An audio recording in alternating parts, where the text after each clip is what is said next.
Gremlins 2, The New Batch, is one of those sequels I really liked as a kid, but it got even better as a rewatch as I got older. The makeup effects were done by the GOAT himself, Rick Baker, and he's a huge reason why this movie is just so cool in terms of its design. But there's a certain scene in particular that stuck with me as a kid. It's super scary, and we're going to check it out in a bit.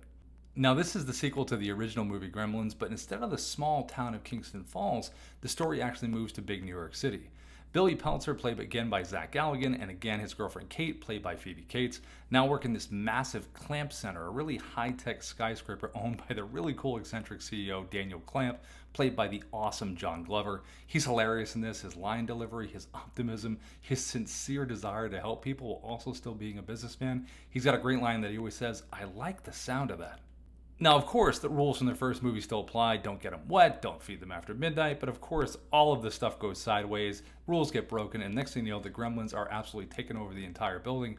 But what makes this movie so unique is the genetics lab it has in the Clamp Center. So the gremlins start drinking these experimental serums, and they start mutating into these different forms, including one of them called the Brain Gremlin, who can actually talk, and he becomes their leader. But the one that freaked me out the most was the spider gremlin. Yes, a spider and a gremlin becoming combined. There's a moment here where the gremlin drinks a spider serum in the lab, and we see the transformation begin with the cool shadows and the legs starting to grow out from the side. And then when it's actually revealed, there's a woman caught in the web, and we see the full spider gremlin revealed. Cool puppetry, effects, everything by Rick Baker's team is so cool here. It's so scary. This design feels like it's right out of a horror movie. What also adds to the wild feeling here is Joe Dante, the director, intentionally made this sequel more of like a live action cartoon, so the designs of all the gremlins are really pushed as far as possible, as is the action and comedy.